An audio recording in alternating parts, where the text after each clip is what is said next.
president of one of the largest Kiwanis clubs in the world.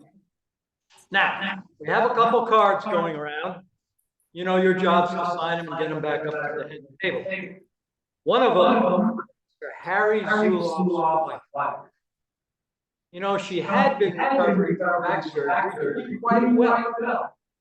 And then all of a sudden, a couple days ago, emergency surgery for another reason, and then emergency surgery again. She absolutely needs us to lift her up with our wishes, prayers, and signatures on the card.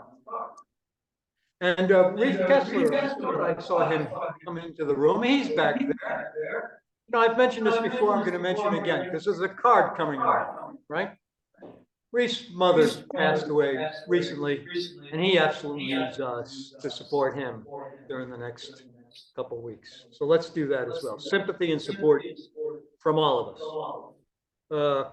I've talked to you about Emily Bailey before. In fact, she has thanked us for sending her a card.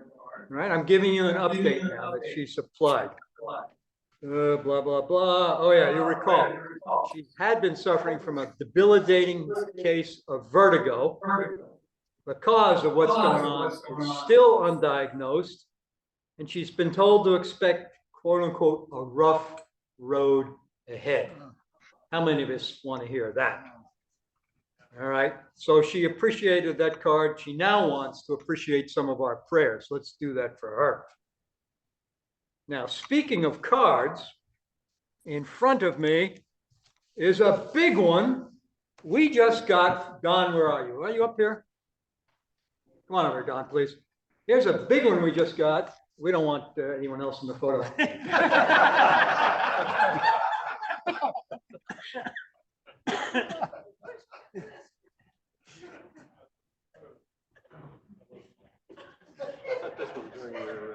Thank you.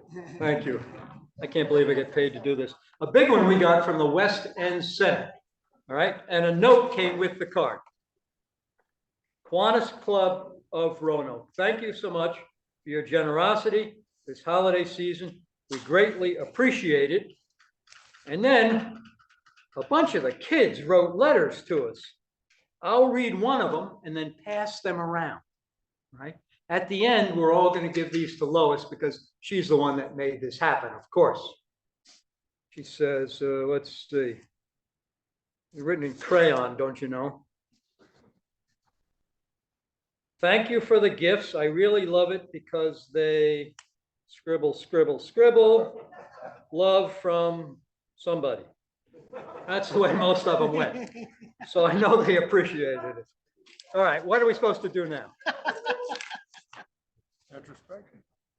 Oh, Dave Spangler's on his way up, and so is Joe Gaither. Thank you, Dave.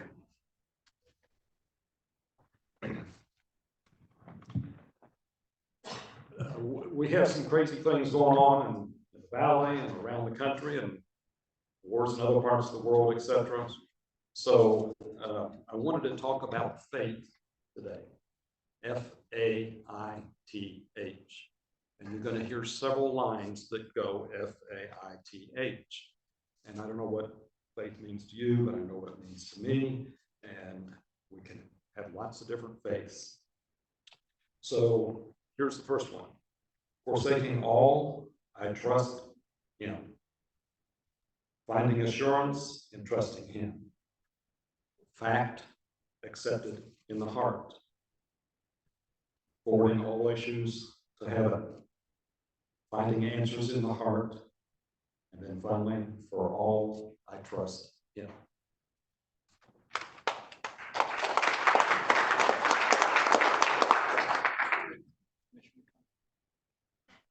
Would you join me in our prayers to the flag and to our country? I pledge allegiance to the flag of the United States of America and to the republic for which it stands, one nation, under God, indivisible, with liberty and justice for all. Joe. Pass these around. Just pass those around. All right, please be seated.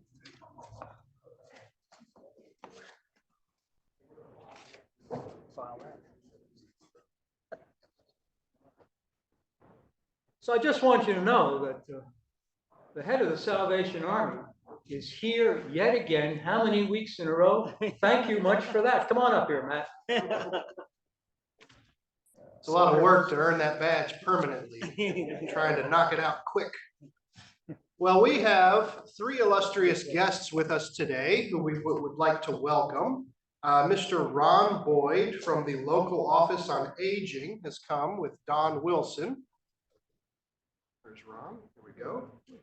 Mr. Chris Stanger from Parks and Rec, who's a guest of Milton. There we go. All right. And Mr. J.D. Taylor, who is a guest of Ryan LaFountain from the city of Roanoke. Let's welcome our guests here today.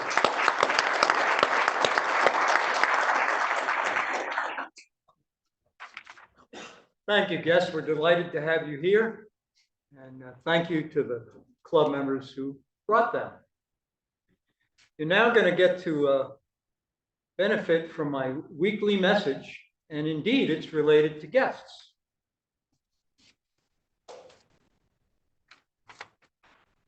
So here's an interesting question, club members.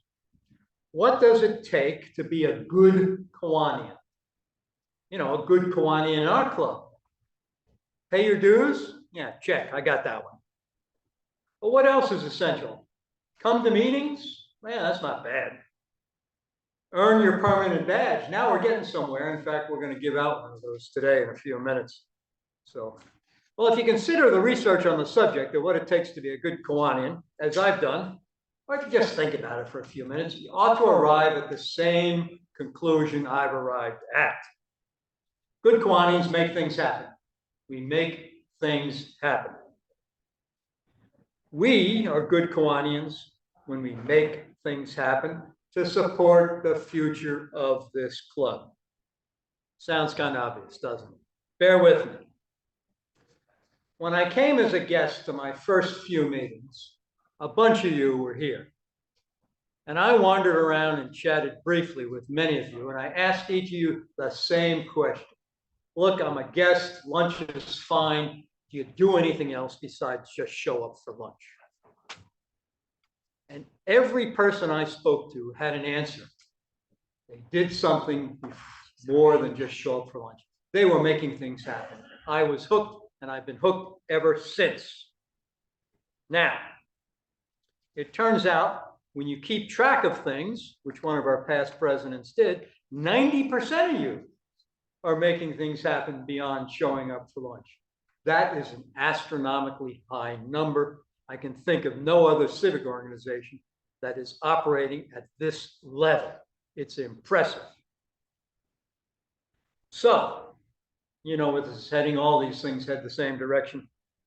Long-term success in our club is dependent on these continued levels of high member activity, making things happen. Here's what you're going to make happen now. Andre Brooks is going to walk around the room today and personally give you a lunch invitation card. And she's going to ask you to make a commitment to take one of these cards and bring a guest. We have seen huge numbers of guests the past couple of weeks at this meeting. Huge numbers of guests.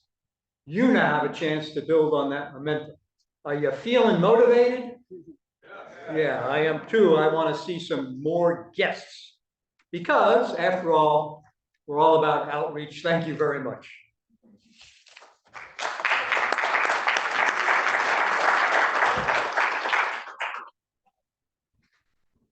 Mr. Haberman is coming up to tell us who we're going to be spreading the wealth with and giving some money to today.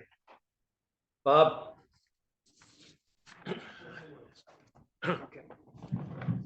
And thank you, President Mike. We have one grant today. I'm going to ask Don and Ron to please come forward. Don Wilson is going to tell us a little bit about LOA, and then Ron's going to tell us a little bit about what they plan to do with our grant. Don? Thank you, Bob. I'm privileged today to sponsor the local Office on Aging, more specifically the Meals on Wheels program, because Meals on Wheels has been an important part of my life pretty much since I joined Kiwanis 30 years ago. I deliver meals to these recipients one day a month, first Wednesdays. It's become a habit. It's really easy to do. We're always looking for volunteers. So if any of you would like to deliver Meals on Wheels, see me. I'll take you out on the first route and you'll see what a benefit it is to these needy individuals. There is a lot of need in our community. I'm also going to make a little plug for the LOA Soup for Seniors that's coming up. Evergreen Burial Park and Mountain View Cemetery have bins for canned goods, peanut butter, things like that. If you care to bring something by for this worthy cause for Soup for Seniors, please stop by. The drive is running from January 29th to February 2nd. So I'm pleased to introduce and give this award to Ron Boyd. Ron?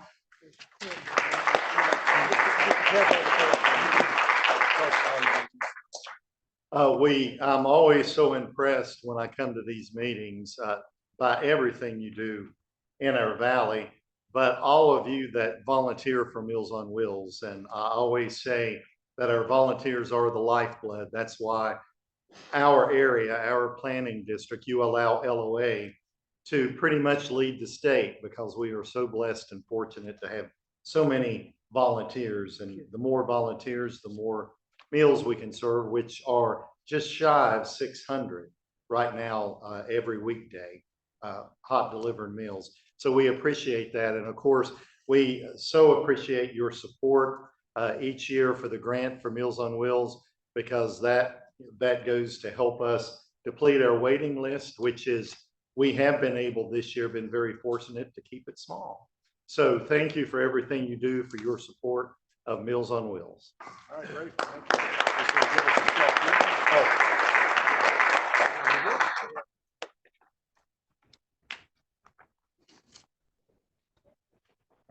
Thank you. Thank you. Thanks, Ron. Thanks, Don. Well done, well done.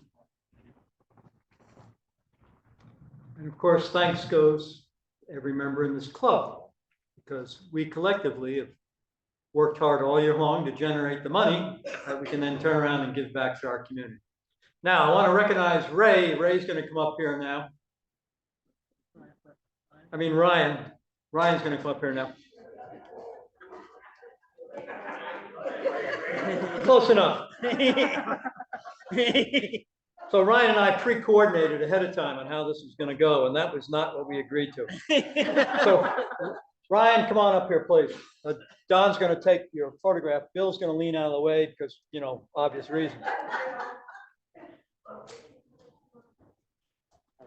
Ryan, you successfully completed enough of the items on the new member checklist to earn your permanent badge. All right, thank you, Ryan.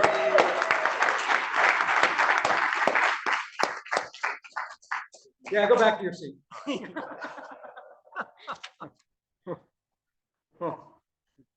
Oh my gosh, Stephanie Moon Reynolds, are you in the room? I've always wondered what you've been doing up until now. Now your autobiography is going to educate me. Go for it. That's exactly it. Go for it. Okay. Well, for those of you all who've been wondering about me, I'm going to share a little bit in a short amount of time. I was born on January 6, 1958. I was born to a teen mom at the age of 16. She had another child before me, which is my older sister. My father was 8 years older than my mom. And if you add that up, that could be something that I think the law would have liked to talk to me about. They were married when my mom was 15 and my father was 23 years old. We moved to Roanoke when I was less than a year old, so technically I am a Roanoker.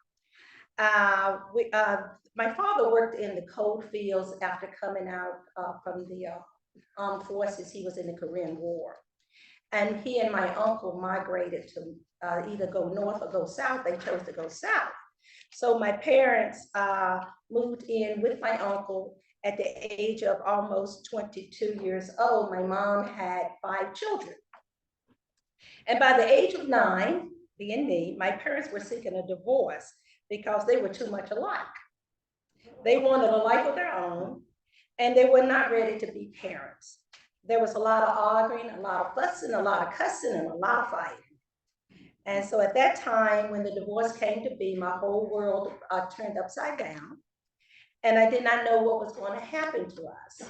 And in that, we ended up moving from place to place. My mom ended up going on government assistance. And I, along with my older sister, went to live with my grandmother, who I felt that who had a stable life, a stable home. And there was 4 of my mom's 10 siblings living with my grandmother at that time. So we got to be raised with the last 4. At the age of 14, I came back to Roanoke because I thought my mom needed some help in raising my last 3 siblings. So at that time, we ended up moving into public housing, the new public housing on Hunt Avenue called Hunt Manor, where we still receive government assistance. Needless to say, I hated my life. I always believed that once I turned 18, that I could control my own destiny and it would be a lot different. I graduated from high school. I was 7 months pregnant, but I graduated with honors. And at the age of 20, my high school sweetheart, which was a childhood friend of mine, actually went to elementary school with me. We were married, we purchased our first home, and we had our first jobs. He went to work for the railroad, I went to work for the city. I worked in the office of the city clerk, city council, where I was promoted through the ranks, and I retired as city clerk after working 42 years. During my career, I too found myself divorced after 11 years of marriage with 3 young children, 4, 8, and 12. While working for the city, I raised my 3 children. I continued my education. I finally, at the age of 40, obtained an associate degree from Virginia Western Community College, graduating cum laude. At the age of 46, I started all over again. After my youngest child went off to college, I inherited 3 grandchildren that I raised as my own, ages 15 months, 6 years, and 7 years of age. My daughter found herself, similar to my mom, trying to grow up and find herself, but also found herself on the other side of the law. This time around, as a single mom, I became active in my grandchildren's lives more so than I was in my 3 children. I participated in the PTA, was president for 3 years. I got involved in recreational sports year-round with them.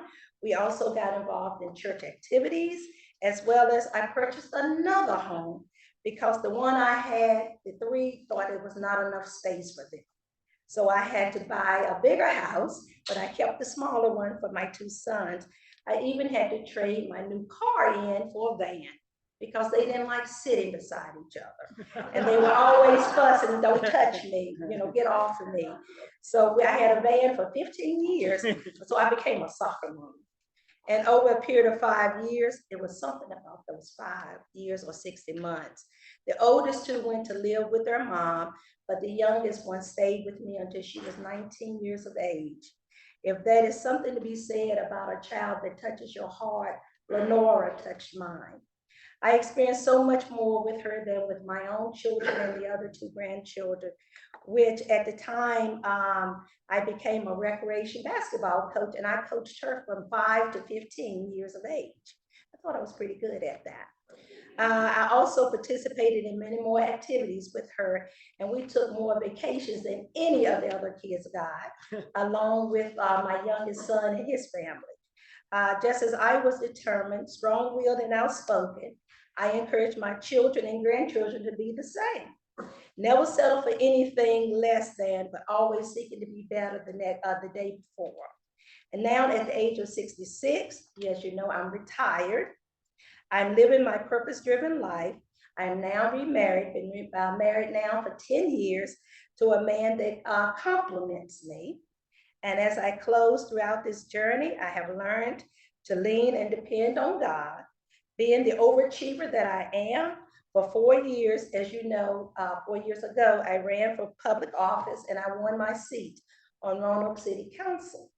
And now, looking forward, I cannot wait to see what God has in store for me. Thank you.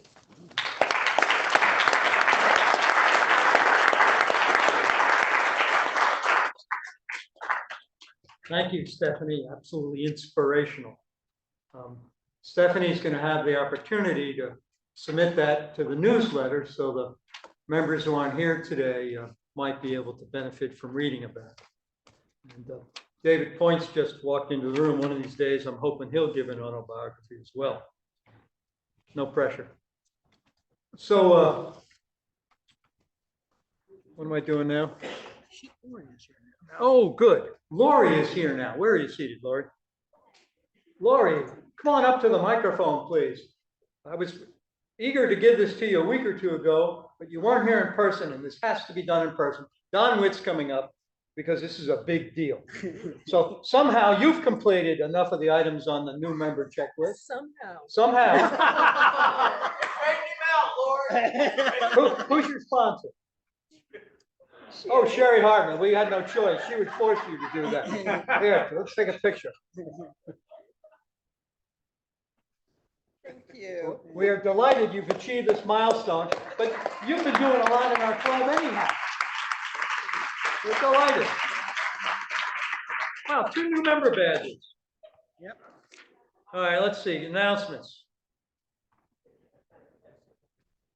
KPAD Operations Committee. You're meeting at Mill Mountain, I guess coffee, this Friday. That was wrong I made a mistake yesterday. That's the correct. Yeah, Mill Mountain Coffee this Friday. Thank you. The foundation appeal. You've heard about that. You've got letters about that. You've got another week or two to get some donations into our foundation before the deadline. Our foundation president is sitting here somewhere. Where he is. And January 28th is your deadline. And if you get in on time and you donate enough, prizes will follow. Right. Speaking of prizes, the Chidwoods are here.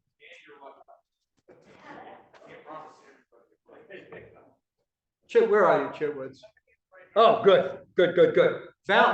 Oh, you dressed for Valentine's Day. Oh, come up here, please. Don, come back to work.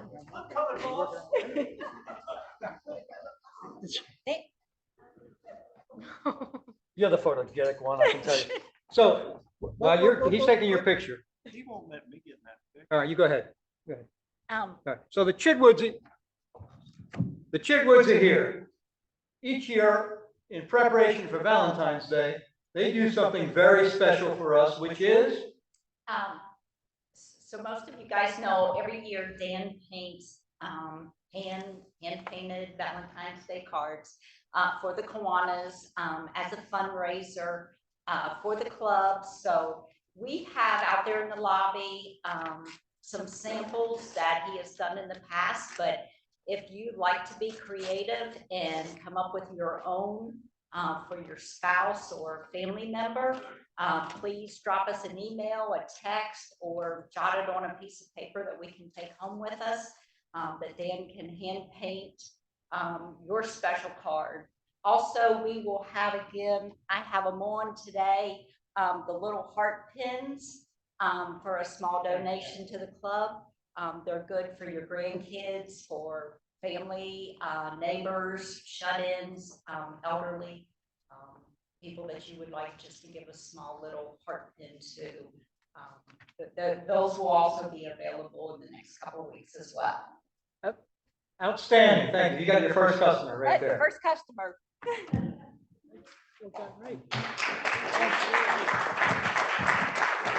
Yeah, that's a fun thing for all of us. Let's see, a book club's meeting the last day of the month in person, South County Library. Later that evening on Zoom, there's a DEIBA webinar. Thank you, Sherry and David Hartman, for that. Prayer breakfast, also with Sherry Hartman. You're planning on a Zoom. You're planning during a Zoom meeting on February 9th for the prayer day, which comes up in May sometime. Second, thank you, John. Fun committee, late breaking news. This just arrived at my inbox. We are going to have fun at Awful Authors on February 8th from 5 to 8 p.m. There'll be more information coming out on the calendar and in the newsletter. And lastly, I hope you got those lunch invitation cards and you know what to do with them. Yes, sir. Okay, great. Time to brag. Come on up here, you braggarts. Come on up here. For the guests in the room, here's what happens. You or anyone else in the room can come up here, spend a few bucks. It's a donation. Spend a few bucks. It goes to the foundation. You can brag about anything that's not controversial. Go for it.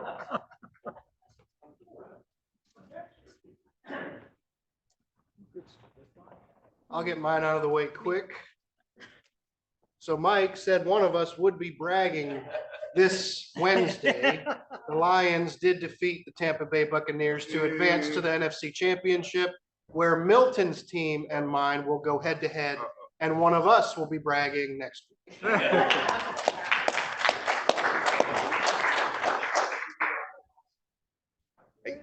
I got two quick brags. First one is my wife, who took care of me during this surgery. Christmas, all the decorations you did, all the food, all the taking care of kids and the visitors, and setting up for a Christmas Eve party with complete with a cigar lounge. So hats off to my wife, and then hats off to my surgeon, Dr. Ryan Putnam, for getting my toes straight. I was getting a little out of alignment, so I'm thankful for getting my front end alignment now. I can walk the straight and narrow again.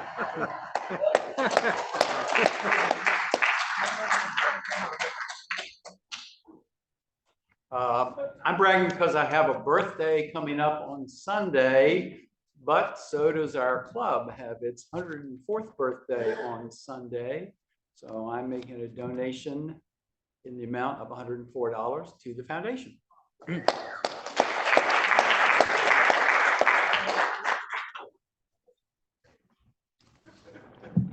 I'm Andy Stone.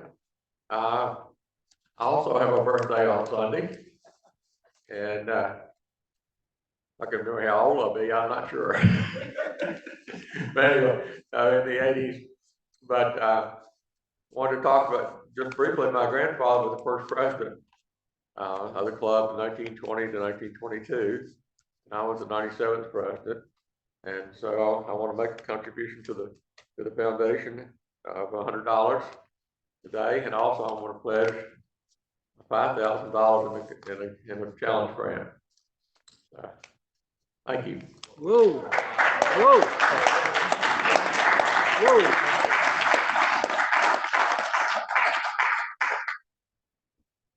Well, I'm not 100 or 5,000, but I do share the same birthday with the club and Pigram and Andy. So I'm not embarrassed to have 68 on Sunday and contributing that towards our breakfast.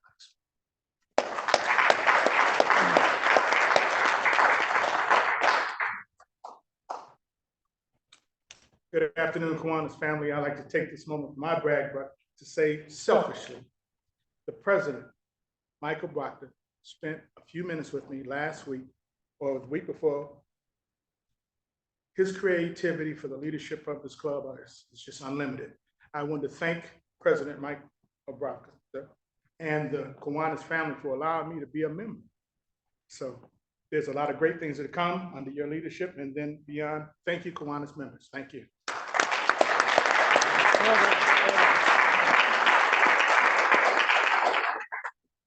All those brags, except the last one, seemed kind of reasonable to me. So, all right. Thank you all for your bragging and for your donations to the foundation. So now Bill Bestfish is going to do something that he's done really well each Wednesday so far this month. He's going to introduce a high-quality speaker that he's arranged to have talk to us. Bill? Thank you, President Mike. David, he did say they were not supposed to be controversial.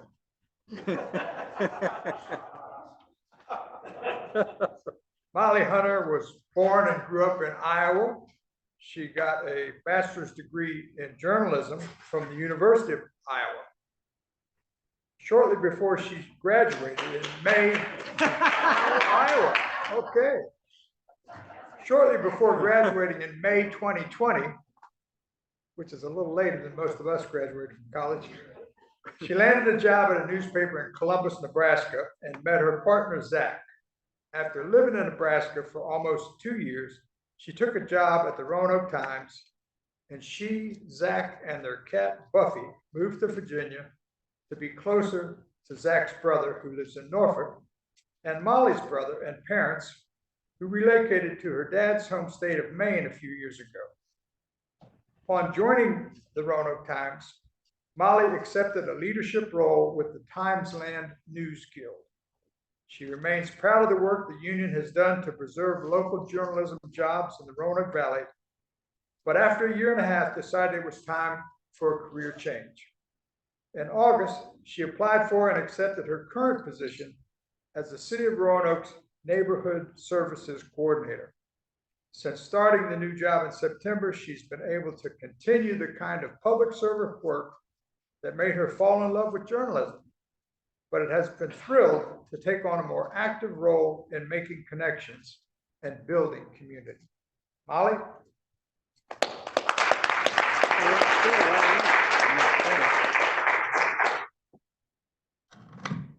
Hi, thank you so much for having me here today. I'm going to talk to you guys about the neighborhoods. I'm the neighborhood services coordinator, so that seems fitting. Oh, up a little bit? Is that better? Eat the mic. Okay, I can do that. I'm very, very happy to be here with you guys today. Thank you so much for having me. I figured as a neighborhood services coordinator, it makes sense for me to talk about neighborhoods. So that's what I'm going to do. Okay, so I kind of want to start with the basics. Roanoke is actually really lucky that we have so many active neighborhood organizations, but we could always do better. We have 35-ish neighborhoods in the city. That kind of depends on how you want to define that, and 20 active neighborhood groups right now. The requirements to become a city recognized neighborhood group, you have to have bylaws, elected officers, and depending on what kind of group you are, between 10 and 25 other members. 4+ meetings a year, you have to be organized and active for at least 6 months to be recognized, and your boundaries can't overlap with another existing group. So we are always looking to expand, but that's kind of, those groups are the people that I work with on a day-to-day basis.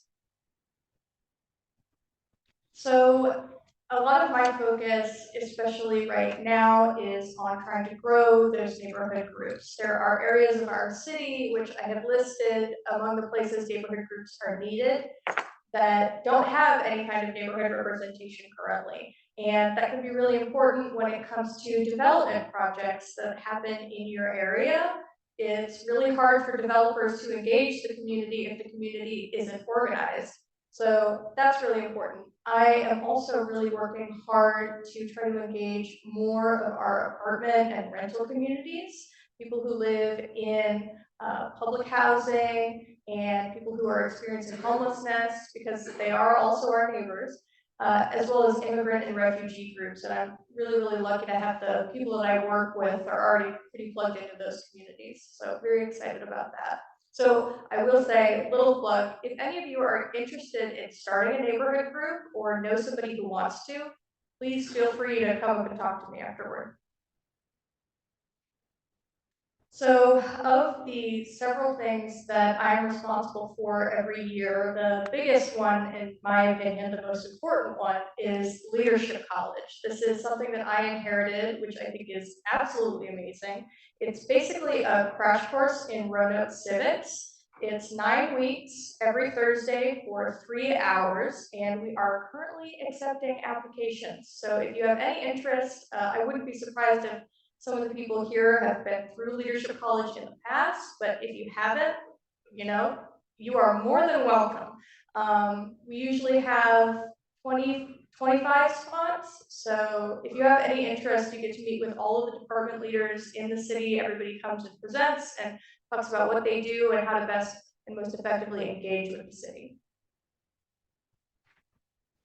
The other big thing that I work on all year is the Roanoke Neighborhood Association, Roanoke Neighborhood Advocates Grants.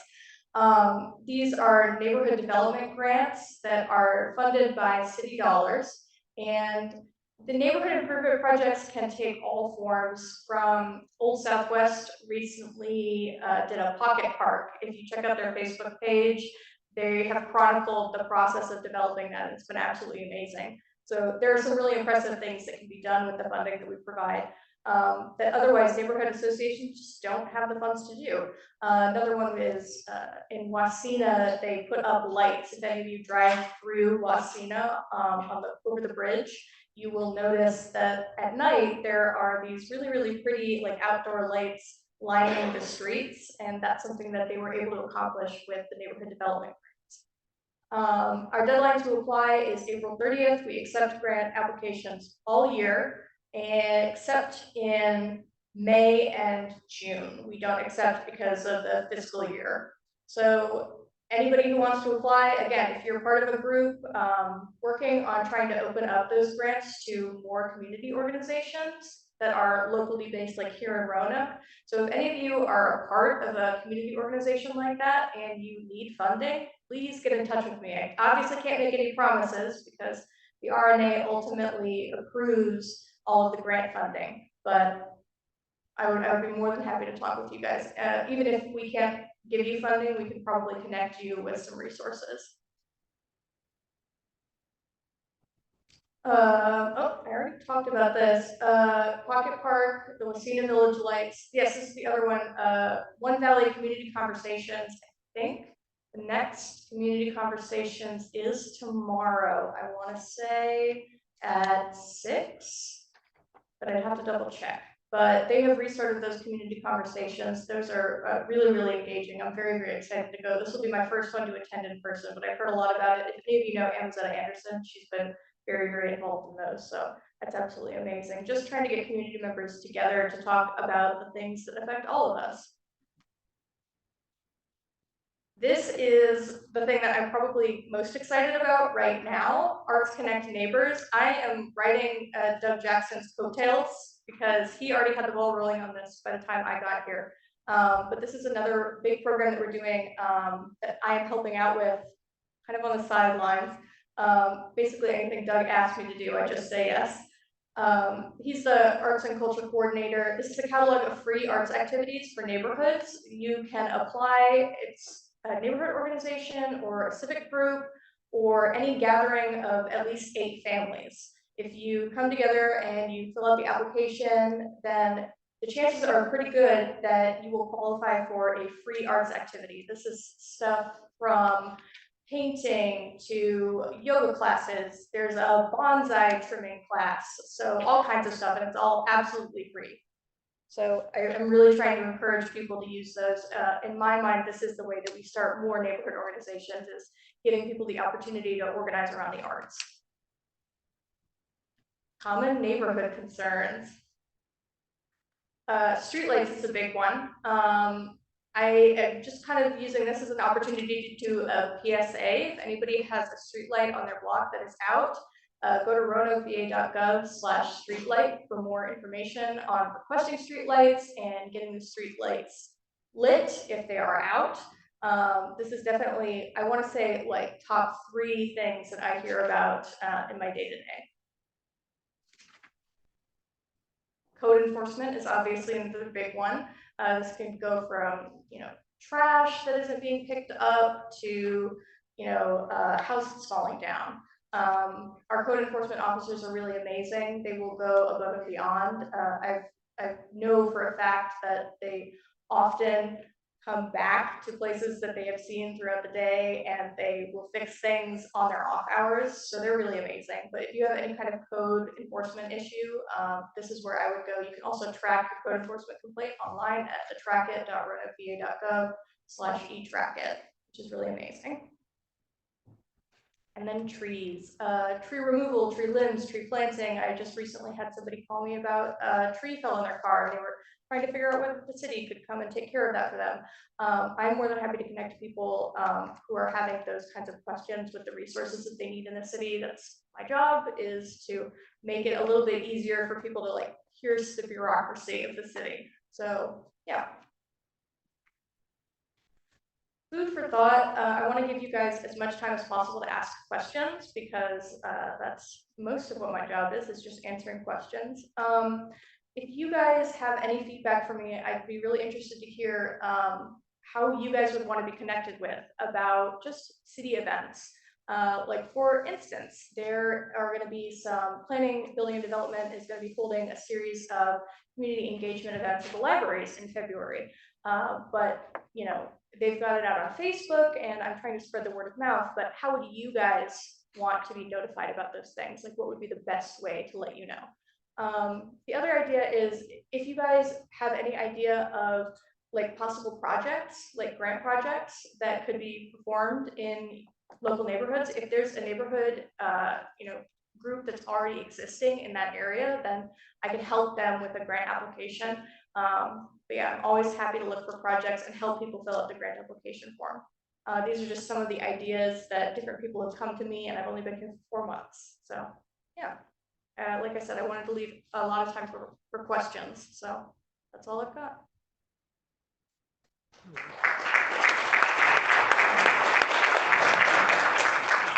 Yeah. The arts program that you mentioned, excellent booklet in the libraries that identifies the program. There you go. I only brought 5. I should have brought more. I don't know why I only brought 5, but I did bring 5 of them. Yeah.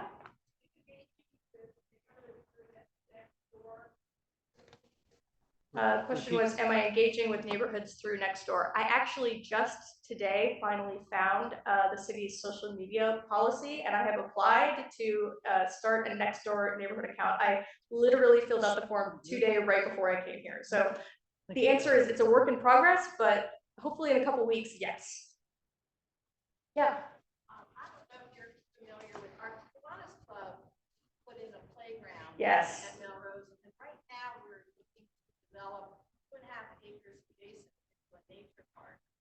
And I would love to connect with Melrose Rugby neighborhood. I can help with that. So yeah, I don't know who the current president is. I'd love to be in contact with them and get them on board.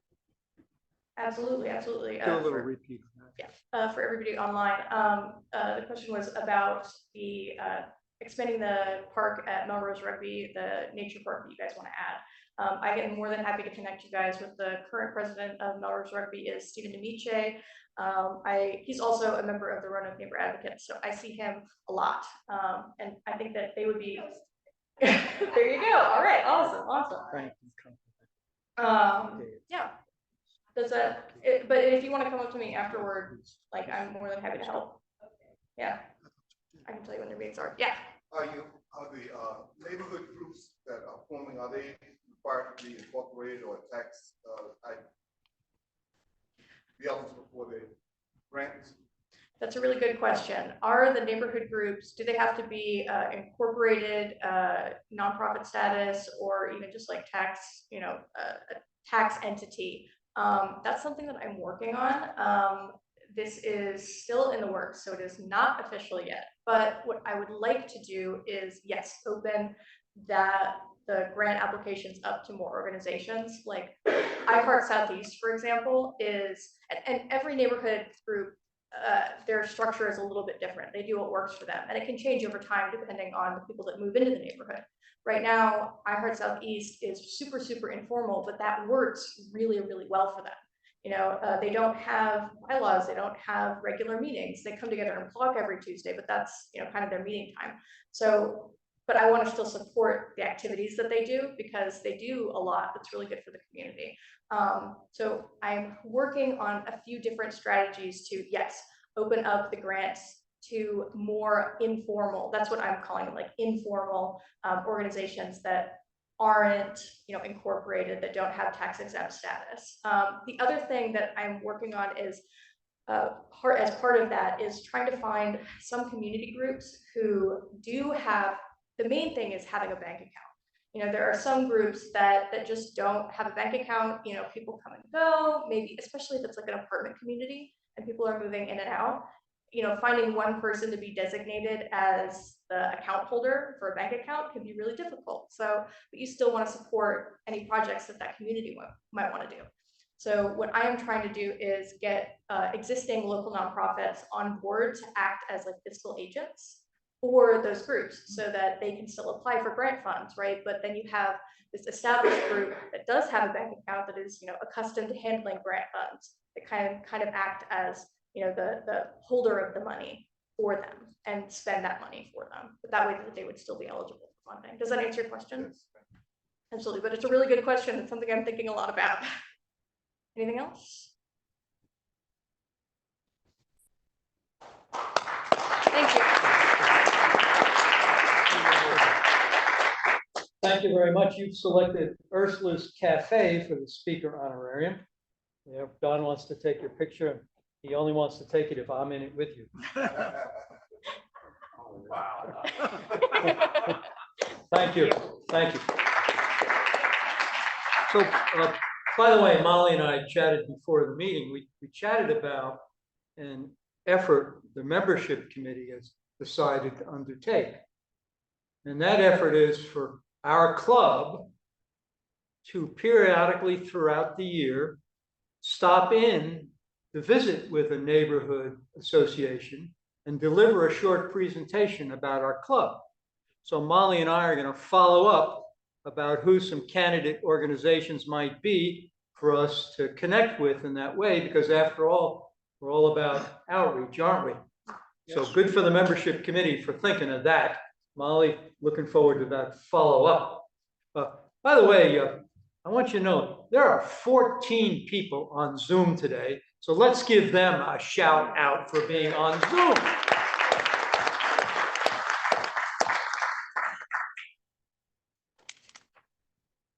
All right, if I've not missed anything, then I'm going to tell you that next week we're going to benefit from a talk from Katie Slusher, Roanoke City Parks and Recreation Planning and Development. Coincidentally, I just met with Katie yesterday as part of the effort our club is involved with. Thank you, Bob Haberman. Bob Haberman's connected our club with a $1 million Virginia Tech grant on urban heat islands. 40 or 50 of us met yesterday on that subject, including Katie, and I encouraged her to bring a lot of guests next week, which you've been encouraged to do, haven't you? Thank you very much. Meeting.